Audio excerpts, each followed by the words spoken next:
A lot of people think Milk and Honey Ranch is all about many cows, but there's actually a much deeper meaning behind how it came about and what it is today.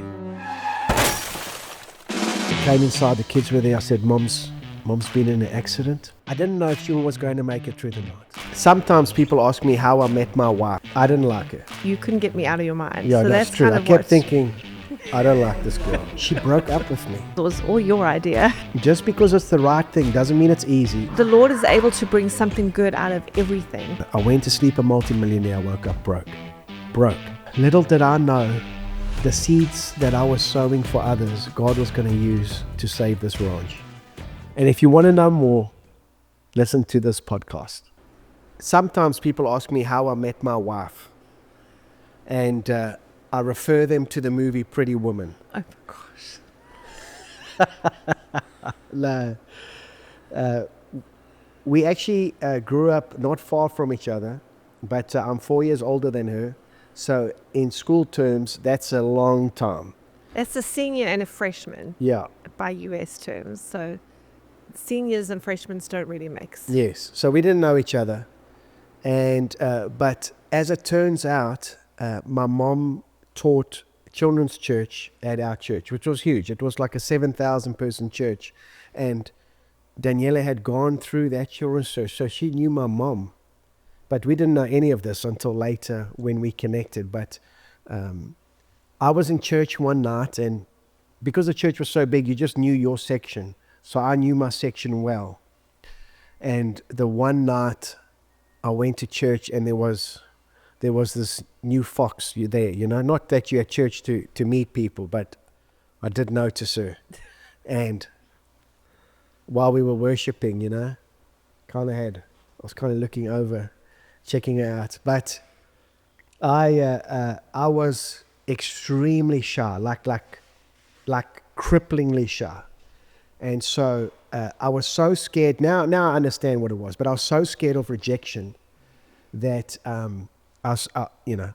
that I actually got a friend who knew her to go get her number for me, which is really bad as a man to not be able to do that. But God was gracious that she would be kind, and I got her number. I changed my voicemail so that she didn't know who I was. And I sent her a text that just said, "You're so fine." Now, in 2025, that wouldn't work because people would be creeped out and freaked out and stuff like that. But back then, it wasn't so bad. But anyway, what did you think? Yeah, I mean, it was a different text to what I typically get, but it was interesting. I wasn't freaked out or anything like that. I was interested to be like, who's sending me this? And of course, like I called the number and there's no voicemail that it goes to, so nothing really gave it away. And so we actually texted back and forth for about 2 weeks, kind of playing this game of trying to figure out who it is. And I think it was after about 2 weeks that I think your brother got sick of this game that we were playing, and he called me from your phone and kind of made us like talk. Yeah, that's what he did. For the most awkward conversation you've ever heard. My brother took my phone, called her, she answered, and then handed me the phone, and I was like, "Hi." And this was before catfishing was a thing, you know. But we went on a date, and I didn't like her. So I thought she was full of herself. And anyway, so yeah, I was okay. And then I didn't have anything else to do, so we went on another date. And then I was sure I didn't like her. I just wanted to make sure. So we went on a third date, just so I could figure out how much I didn't like her. And after that third date, I was like, flip, I'm crazy about this girl. You told me that even though the first date wasn't great, and it wasn't like hugely like ground shaking for me either, you know, but No, it was. You said it was the most amazing date you've ever been. You told me that you didn't like me, but you also couldn't stop thinking about me. Yes. Like you couldn't get me out of your mind. Yeah, so that's true. kind I of kept thinking, I don't like this girl. But I should go on another date. So as it had gone, you know, I'd had a couple of girlfriends, and they always liked me a lot. but she was, Simultaneously. yeah, she was the first girl that she was very nonchalant about the whole relationship, and I fell hard. I like really fell in love with her, and at about 6 months, she broke up with me, and I was devastated. I'd never experienced a breakup before like that, where I was on the receiving end, and I was like, "No, please don't do this." And she's like, "It's over. There's better fish out there." Do you remember that? Yes, but that was not what I said. What'd you say? I think it scared me because I felt how much more you were into me, and I think it freaked me out because I'd never had a serious boyfriend or anything like that. So that worried me. And then on top of that, there was also your ex-girlfriend that had moved to Australia that was returning to the US and staying with Lovely you. And girl. I was like, I'm not going to be a part of that. Like, you can carry on with her if you want to. I'm out. If only we could have done a podcast back then, it would have been fire. So, but we ended up getting back together.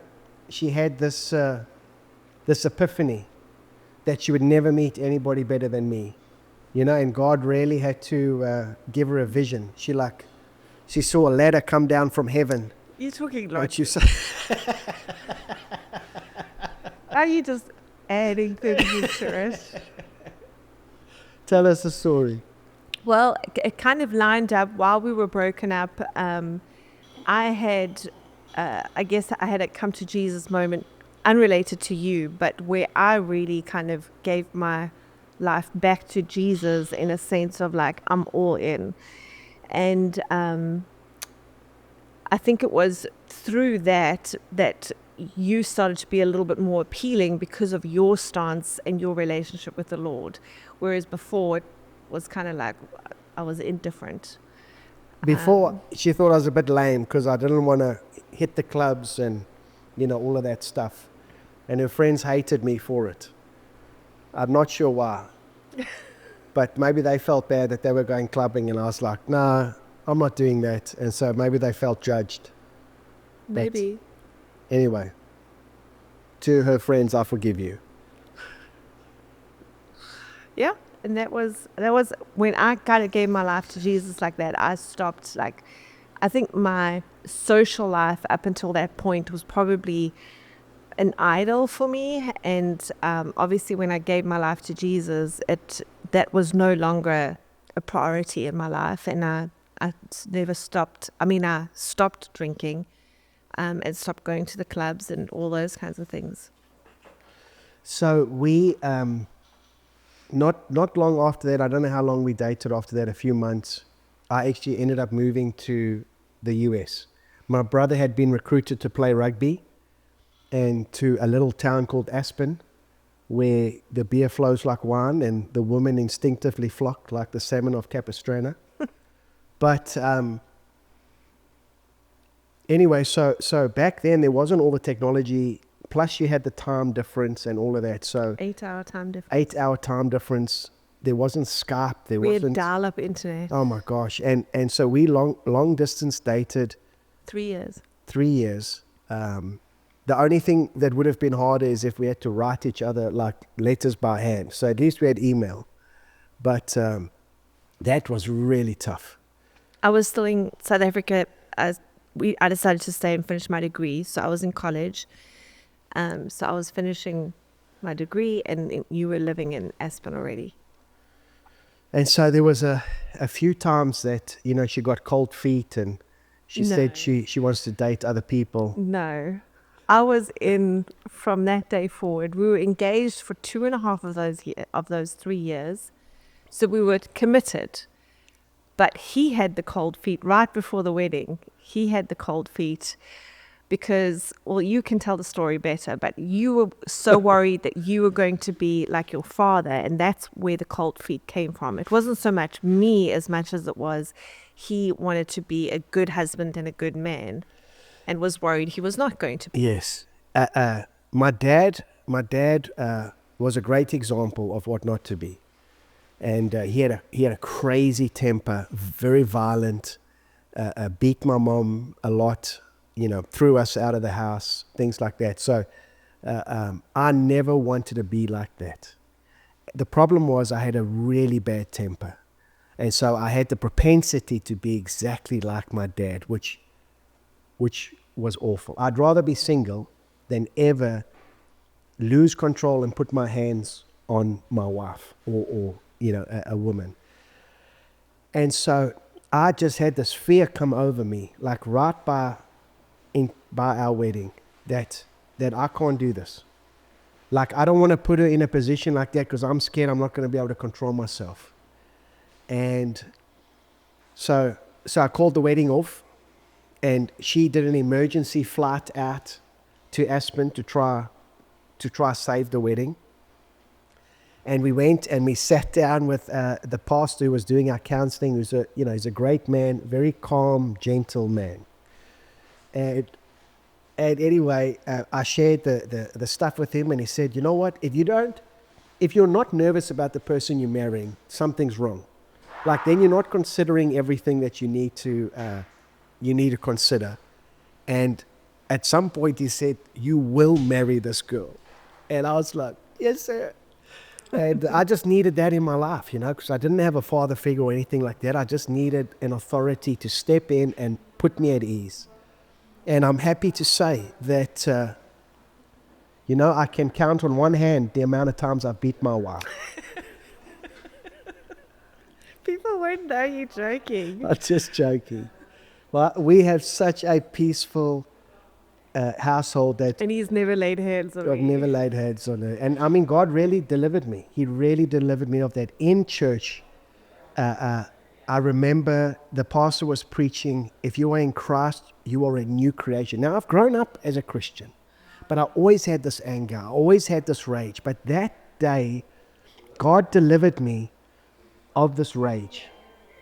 And it was, there was no shaking, there was no weirdness, there was no, some of this deliverance stuff that's out there. It was just an understanding and a realization of the power of God. And I never had that rage again. And we laughed, my daughter, the one day we were sitting at the table, and I was just talking in an annoyed tone to my wife about something, and my daughter's like, stop yelling at mom. And I started laughing, going like, what a good home these kids are raised in, that even annoyance in the tone is like, it's like yelling, And so Yeah. praise the God you were raised. for that. So because the gospel so impacted my life, like, I wouldn't be here.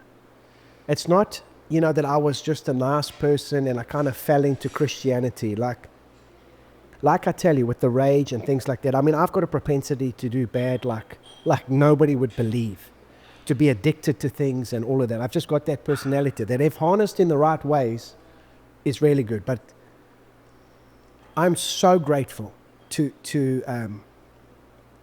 Jesus for saving my life. Anyway, so I've always felt like I want to give back wherever I could, because if he could do it for me, he can do it for so many. And so, and my wife has always been gracious and willing to dive in on anything. So how we left Aspen originally was, I was on a work visa, and we had planned a big mission trip to South Africa. And it was going to be so impactful for the church that was there. They're going to see miracles for the first time. They're going to just see the beauty of honest faith and everything like that. Not that God is any more active in one country or another, but when people are desperate and have nothing, we seem to see God show up. And so we planned all this trip and everything like that, and then our work visa expired. And so we tried everything we could, and the lawyer said, if we leave the US, we'll never be able to come back. And so, I mean, there's not many women like this woman sitting here who would give up living in Aspen, Colorado, to move back to South Africa.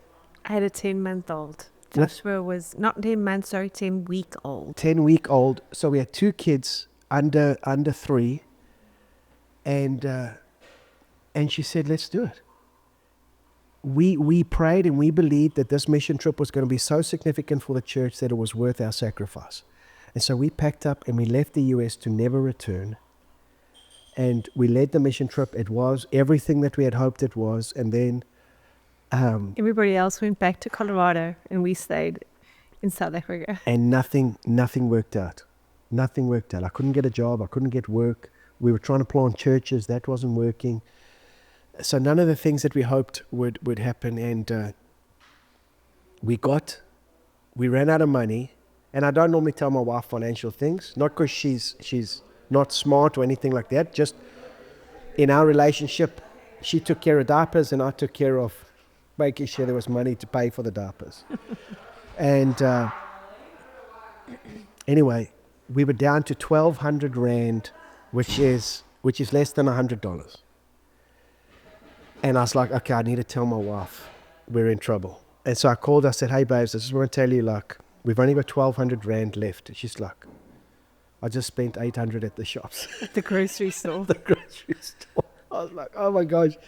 Anyway, she came home and we knelt at the bed and we asked God to help us. I think it was the next day. Hey, you correct me if I'm wrong. I don't know exactly. Could be. It was very soon after my brother called me and said, hey, I've got an idea for a new company. I want you to develop all the software and I'm transferring $5,000 to your bank to start now. And he didn't know our circumstances or anything like that. So, God has been so incredible with that. But I must tell you about when our marriage nearly ended. This is prior to this. So maybe you can jump this part. But we had been married about a year and my dad died. And we were struggling financially already, and financial pressures put, pressure on a marriage. And then my dad dying really wrecked my world, because I think there was this hope that someday I would get reconciliation with my father. And, it would be like that Hallmark movie where he's like, I'm so sorry, I just want to be your dad. And that now was never going to happen, at least this side of heaven. But anyway, so that put a lot of pressure on our marriage, and I don't even know how it's possible with the relationship that we have, but we started to argue about everything. At this point, I was preaching at the church in Aspen, and we were sleeping separately. I was sleeping on the couch, she was sleeping in the bed. We hardly spoke to each other. And then we started throwing the D word around, divorce. And my mom, who is such an advocate for marriage, even though, she herself went through a divorce, she would fight for both of us. And I think we realized how bad it got when even she said, okay, I think it's time. Because we were just so at odds with each other. So this was the first time that I experienced a miracle in our marriage. We got to such a desperate point that we knelt at the bottom of the bed, and all I prayed was, Jesus, please help us. Do you remember that? And it seemed like it was instant. What do you remember of that moment? It seemed like from the moment we prayed that prayer, something shifted. Well, for me, it didn't seem like it was as instant, but because I felt like it was gradual, that the Lord started to knit our hearts back together again. Obviously through Him. Maybe it was instant because of our surrender to Him and realizing we needed help. Sometimes that is the first step. But I feel like it was a gradual progression from there onwards, though. Like that was the start of it. And I think back to that moment when we were talking about divorce and the life that we've built together. We've been married 19 years now. And had we ended it after the first year, I mean, I can't even imagine what life would be like. The kids, the things we've done together, the things we've been through. Like, I'm a very happy married man. And I take that lesson for a lot of things where I feel like giving up or quitting or something like that, and I think like, I can't even imagine what the future's going to be like, and I don't want to kill that future now by giving up on that. Yeah. And I think also just how important in marriage, like to have Jesus at the center of it, but also how important like surrender is in everything we do, not just marriage, but in everything we do, for us to be surrendering our plans and our will and all those things to the Lord. It's the best hands for anything Yes. to be in.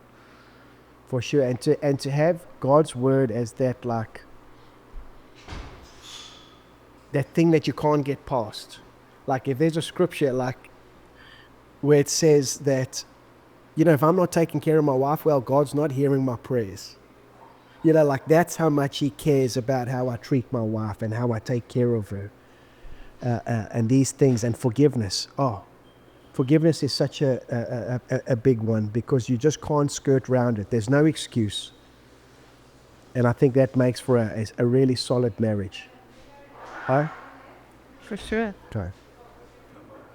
Oh, you haven't. Yes. So, Well, we moved, so we were in South Africa it ended up being 6 months. And it's funny how everything that when we look back, for the most part, it was a hard time, those 6 months for us. But the Lord is able to bring something good out of everything. And in that time period, I think we learned some significant things, and God certainly showed and did some amazing things. But after those 6 months, we found that we did actually have a way of coming back to the US.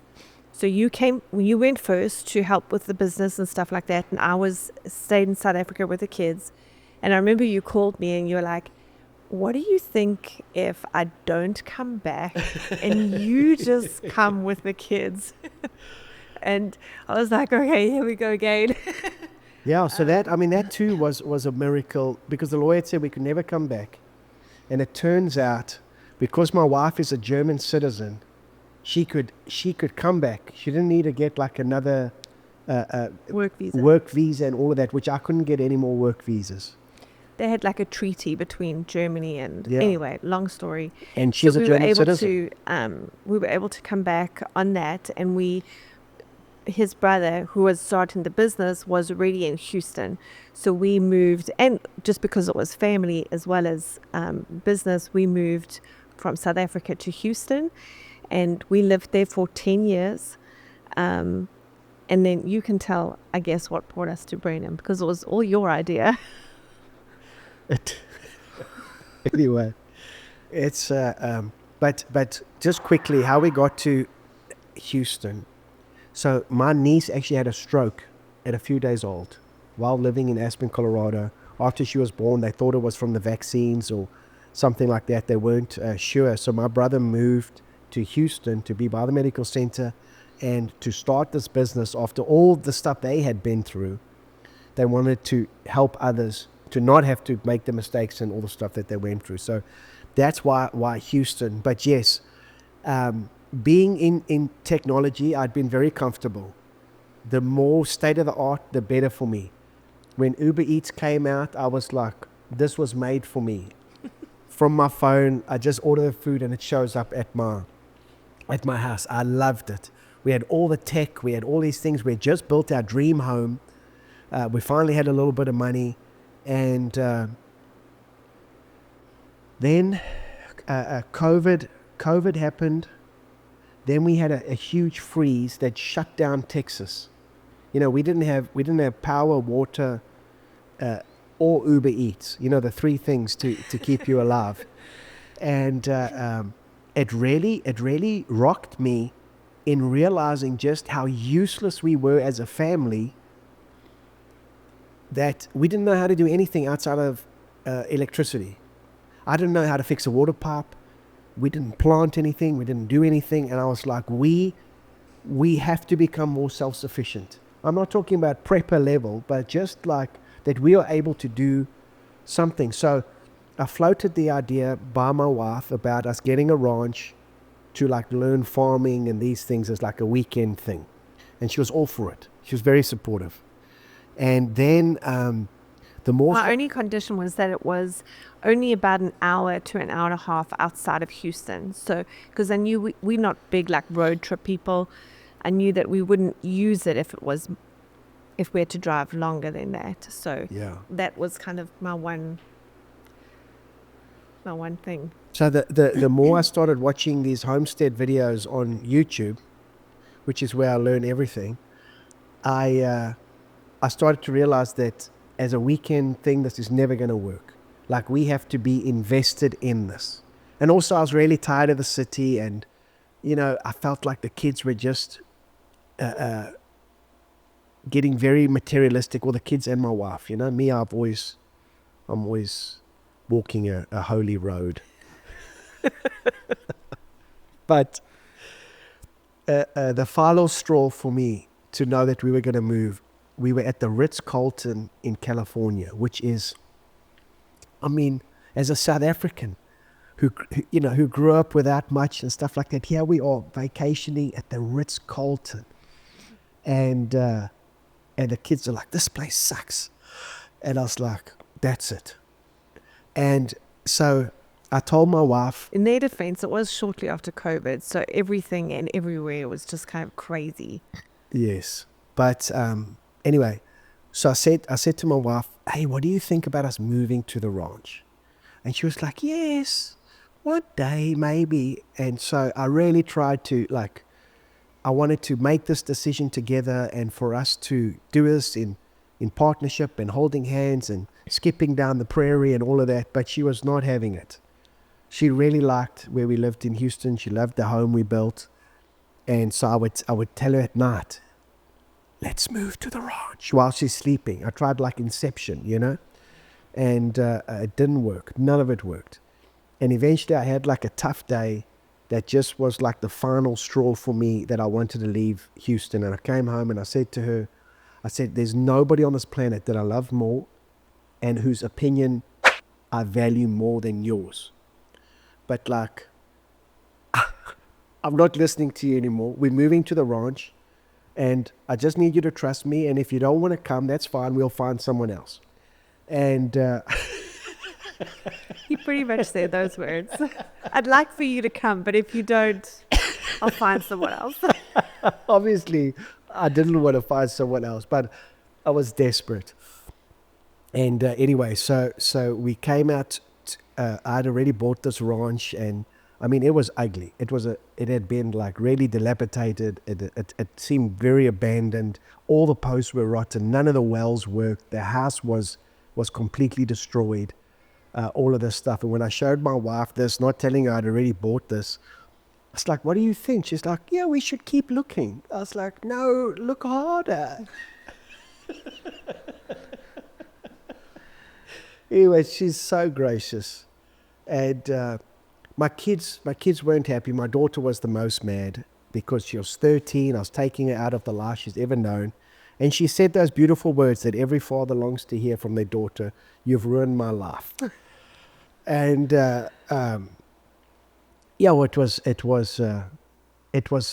was tough. And I just had such hope that this was the right thing to do. But I must be honest, about 3 months in, I thought, I've really screwed up my family, because my daughter's crying every day. My wife's not overly happy. My son is, he just went like quiet. And I'm like, everything I hoped to achieve with this has kind of gone the opposite way. But my wife went on a women's retreat, which I wasn't excited about that she was going, because I was like, yeah, there's so much to do here. You're going to go sit with all these women. They're going to fill your head with nonsense. And then you're going to come back and say, like, I'm not cooking anymore. And, I'm not shaving my legs. And you know what happens at these Christian women's retreats. But anyway, tell them what happened. Well, I guess I had a revelation. I was here with a happy heart, but I think I had a revelation that the steps that you had taken to lead us here was risk taking, which is biblical, So I think I needed to have that revelation that you were leading us well and you were doing well by us in taking risks and stepping out in faith and doing things that are different. So, I communicated that to you, and I think it made a big difference to you that I was like, okay, we're all for it type of thing. So she called me from this women's retreat, and I don't cry often, but she's telling me these words, thanking me for leading us well and all of these things. And I tell you, the tears are just running down my face because it was the validation that I needed, because it was all unknown. Not, things were so hard. And when I had my wife's backing, I was like, man, bring the dragons. Now I can take on everyone and everything. And that made a huge difference for me, that I was like, when's the next women's retreat? Let's book now.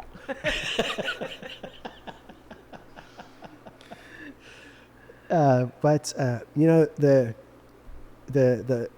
2023 Thanksgiving, my wife and the kids, the thing that they were most grateful for is that we live here, that we had left the city and come to the ranch, which it was a beautiful moment, and also a lesson learned that just because it's the right thing doesn't mean it's easy, and doesn't mean it looks like it's the right thing at times. It seemed like it was the wrong thing, but God was very gracious, and that's the thing. I don't know if I got it all right, or God just took what I did and said, listen, we're going to throw this guy a bone. Let's just make it right. But either way, I give him thanks for getting us to where we are. And he turns all things for good for those who love him and are called according to his purpose. Amen. Yeah. It's when I bought the ranch, we were multimillionaires, and I didn't have to work again. So I paid cash for the ranch, and I paid cash for the construction of the first phase of it, because it was just going to be for our family. Anyway, I'm still involved with software. I've got a software company, and I know a lot of people in the Ukraine. And when the war broke out in the Ukraine, we converted our garage quickly into what's now known as the hotel, so that anyone who lost their home could come live here.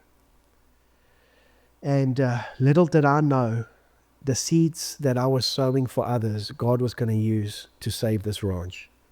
So I woke up, so we had finished, our houses and stuff up there, built my mom a house, my brother and sister-in-law a house.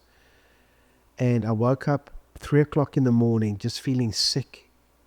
And for some reason I went and checked my stocks, because the company that we had bought and built and sold got bought by a public company, and that's what gave us money to be able to come do this. But you got paid some in cash. I got some in cash. So I'd spent, the money on the land and stuff like that, but all the stuff I still had in stock is what was paying for the rest of our lives. Anyway, the stock had crashed 95%. That's like an Enron size crash. So I went to sleep a multimillionaire, woke up broke. Didn't even have enough money to pay the bills. And I was like, I wandered out of the house at 3 o'clock in the morning. I didn't wake her up. I mean, I wasn't sure if this was a nightmare, if this was real, if this was actually happening. And I ended up collapsing down in the bush where the cabin is now. And I was lying in the dirt. I thought I was going to die. Like the shock of, we had worked so hard at that last company. I mean, there were times that I didn't come home for 2-3 days because I'd be working through the night, writing code and everything like that. And that went on, for 10 years. So I'd given everything to make it, and it was gone in an instant. And I lay there in the dark, and just like when I prayed for my marriage and asked Jesus to help us, the only words I could mutter out was, God, please have mercy on me. That's it.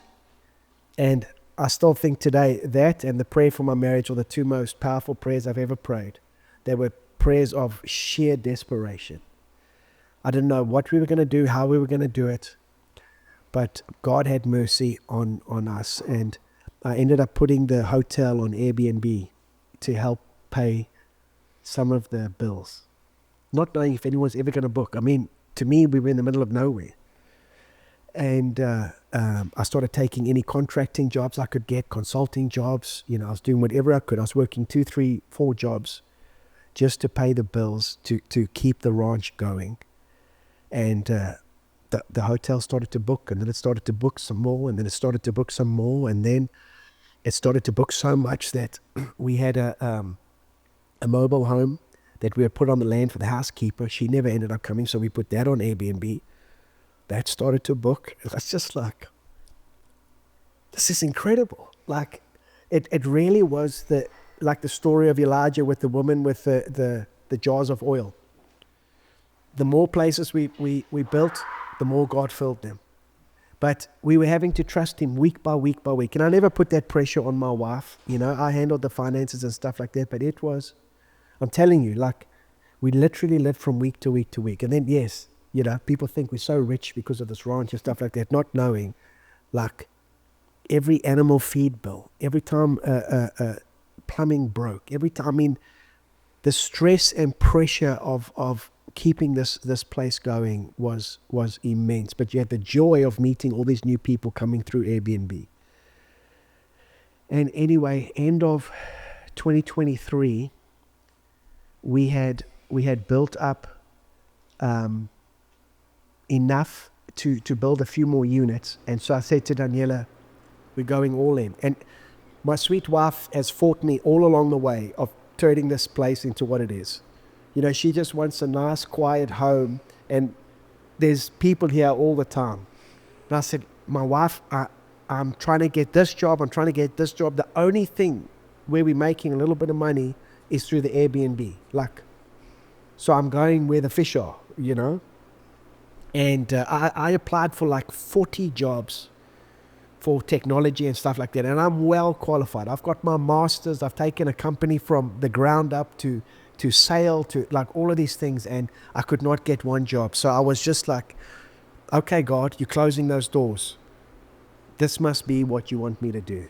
And so we had a bunch of construction going on at the end of 2023, and we were writing our goals. We were in Cabo. My brother had a place in Cabo. We were there for Christmas. And we're like, okay, 2024 has to be perfect. Like, it's got to be so good so we can finish the construction, we can pay the bills, we can do all of these things. And then not even a week later, I'm down there by the beach, and I get a call from my mom saying, Memorial Herman's trying to get hold of me. And I'm like, you know, I was like, I'm so sick of these scams, because there's always something. I'm always getting somebody trying to scam me for something.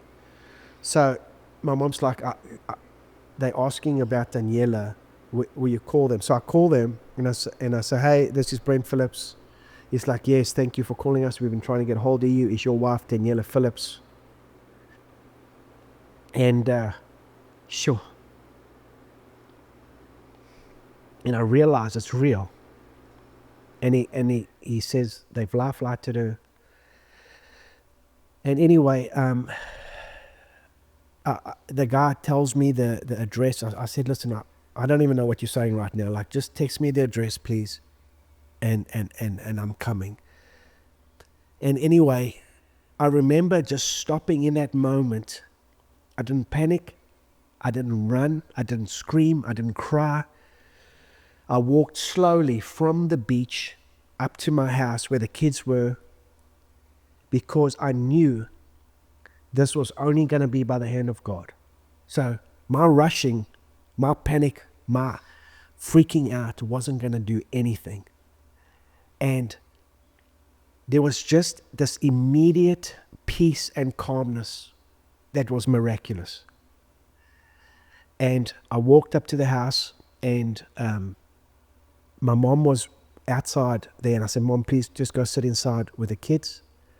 I came inside, the kids were there. I said, Mom's been in an accident. Go get your pajamas. I don't know why I said that. I think because I expected we would spend the night. I said, go get your pajamas. I said, everything's going to be okay.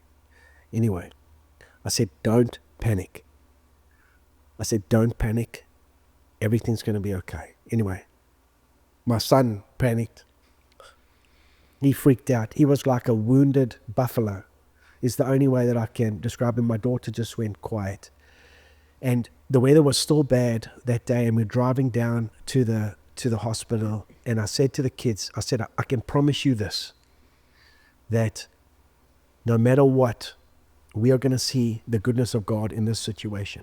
I can't tell you the outcome, but I can promise you we are going to see the goodness of God in this situation. Anyway, I wasn't very active on Facebook or Instagram at that point. But I before I left home, I wrote a Facebook post that said, my wife's been in an accident. Please just pray. Don't call me. I'll let you know when I'm able to. And a lot of people thought that was a scam or spam too, you know. Obviously, people started calling my mom and different things like that. But by the time I got to the hospital, there were people who had beaten me there, you know, who were already in Houston or whatever, who were waiting at the hospital praying. There was this whole group of people who showed up just to pray in the waiting room. But we walked in to where Daniela was, and none of us were ready for what we were going to see. I mean, my wife looked horrific. And I don't know what I was expecting, but it wasn't that. And when my son saw her, he just lost it. They had the child psychologist and the chaplain in the room already to prepare us for her passing. And this chaplain, shame, he was so awkward, and he was trying to. I could see, you know what I mean, having being a pastor and all of this stuff. I could see he was trying to find the gap in which he could share something, and he just couldn't find it because it was so bad. Her face was crushed. They didn't think she had teeth. They said they're going to have to cut open her head. And that's how my dad had died, was swelling on the brain. So they said at 3 o'clock, please stay by your phone. We're gonna cut her head open to try, do whatever we can. And she had a collapsed lung. It was just, she was such a mess. And my sweet daughter, anyway, so I was doing the best I could with the kiddos. You know, I was very quiet, but also I knew if she made it through the night, I didn't know if she was going to make it through the night. I had no confirmation from God that she would make it through the night, but I felt like if she was going to make it through the night, then He was going to take care of everything else. And so I obviously didn't sleep that night, and I stayed by my phone, and they never called. And so at 5 o'clock in the morning, they'd moved her to ICU. And I was there before even the staff arrived, you know, to let me in. And I tell you, the joy I had, even though she was in a vegetative state, the joy I had that she had made it through the night, it was like everything else is going to be okay. And then they said, she's coming out of the vegetative state, but she's going to be crippled and blind. And I was like, I'll take it. Like, I'm okay to have a crippled and blind wife. Like, she's alive. I don't care what her state is. Then they said, okay, she's not blind, you know, but she's severely brain damaged. And, my wife is such a rule follower. And I think I just had so much joy that she was alive that I was finding joy in everything. Like, she did not know anything. She didn't know who I was. She didn't know where she was. She couldn't follow instructions. So they would be like, can you do this? And she'd be like, yes. And then she'd do something completely opposite, which I thought was hilarious because she's always, does everything people ask. And she kept trying to escape, which I thought was hilarious. And, but I kept posting these updates, and all of a sudden, like, our Instagram blew up. I don't know why, because there's so many tragedies every day. Every day you can find 10,000 tragedies, but for some reason people really cared about this one. And anyway, they already on day 2, they started calling me to pay bills. And we had $5,000 in the bank. And I was like, well, but this time losing the ranch, I didn't feel sick. I didn't feel like a nightmare. I was like, hey, we had a great time. We had a great vacation experience. And now we're going to go back to an apartment and it's okay. Like, we got to do this. But my wife's alive. My wife is alive and that's what matters. And anyway, at that stage, I was having to take her to the restroom and clean her and stuff like that. And obviously, her sister and her friend Emily and that were stepping in to help with a lot of things, and my brother and my sister-in-law and all these people were visiting. But I said to the Lord, I said, if this is your plan for my life, that you want me to care for my wife in this state, take her to the bathroom, clean her, do all those things, and just I'm the typical husband. Like, I don't even want to know, like, if it's that time of the month, like, just leave me out of it. You know what I'm saying? Don't ever ask me to buy tampons at the store. I'm that guy.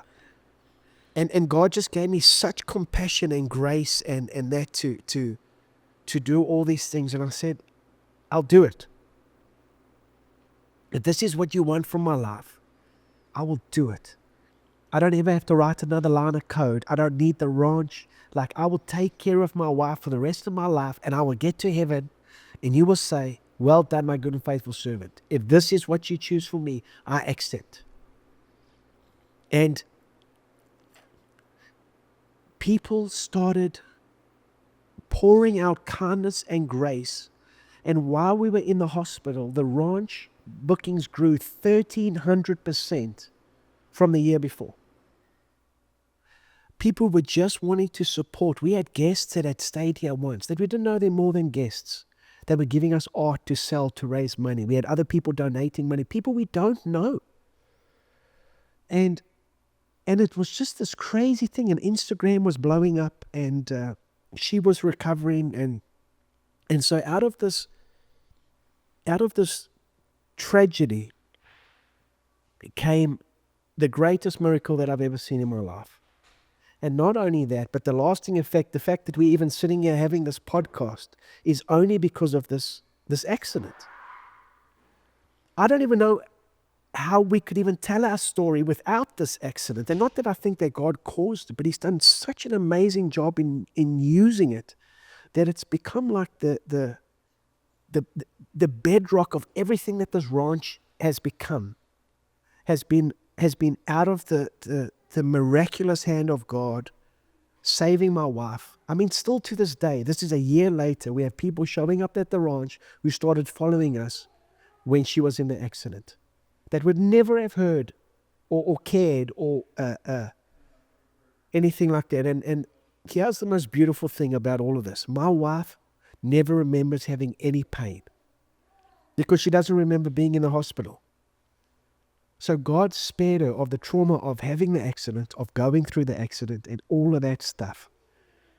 The most pain she experienced was when she came home from rehab and the horse kicked her. Yeah. I have no memory of the accident, what happened, and probably a good week after that. I don't ever remember seeing a doctor. I don't remember feeling bad. I don't ever remember seeing a nurse, having a conversation. Nothing. I remember none of it. So, which is, I mean, I feel like that is so the grace of the Lord, that I don't have to kind of work through the trauma in a sense. Yes. You do. But, I don't have to work through any of that because it doesn't even feature in a sense. And sometimes I ask Brent to remind me or to tell me about it or show me pictures like of that time that I was in the hospital, of what was going on, because I have no recollection whatsoever. I thought, God was handing me a clean slate with her so that I could reprogram her. And I told her some things. I was like, you really love to do this. And she'd be like, no, I think you're lying. my long-term memory came back. I should have said something now in hindsight, but at the time I didn't know that I didn't recognize my kids or Brent or anything like that. But I remember like about a week or 8 days that I was in the hospital, I remember seeing you and you were familiar to me. So I wasn't ever like, where am I? Who is this? Like I never had those thoughts. And now in hindsight, knowing that I didn't recognize you, I should have said out loud, "Oh, I know who you are. You're my husband." Same as like when I came home, like it wasn't like I was like, where are we? Like it was familiar to me. So I think the Lord started to add back my long-term memory. My short-term memory took a little longer, in terms of the smaller details. But When she had progressed to realizing that she had kids, they asked her, "What is the name of your children?" And their names are Joshua and Jordan. And she said, "Johannesburg and Austin." And so I sat the kids down and I said, "Listen, I'm going to let you choose your new name. Do you want to be Johannesburg or Austin? But like, we got to change your names."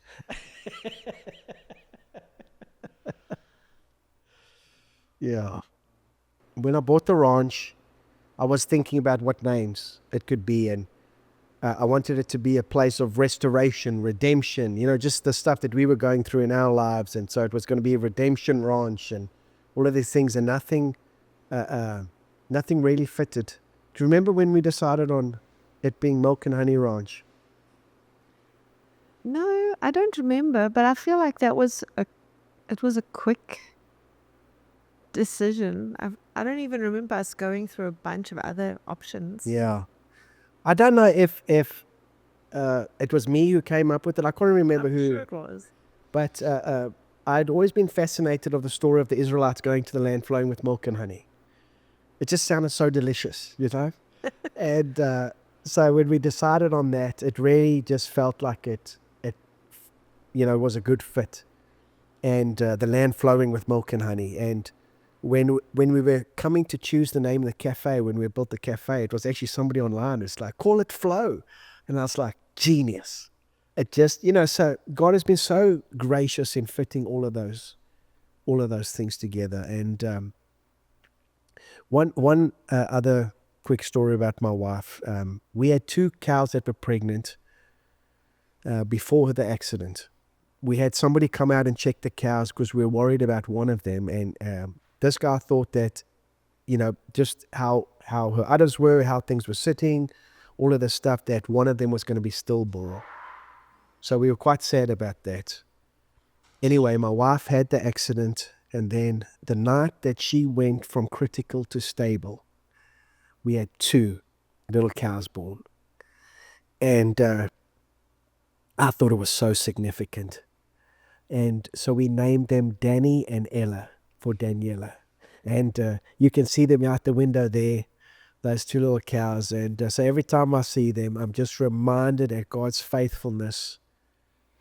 So on the worst days, we're still having the best days. People are like, "How's 2025 treating you?" I'm like, "It's phenomenal." Like, what are we comparing it to, Yeah. It's the best year ever. So there aren't enough words for me to thank everybody who has supported us, who has booked stays, who has commented on our social medias, who Prayed for. prayed for us. Oh my goodness, who still pray for us. In heaven, when the streets are made of gold, I'm going to be chipping that gold out for you, handing it to you. Say thank you. But you saved our lives. You saved this ranch. And of course, it's God at the end of the day, but it's God because of people who cared and were willing to be used. So thank you.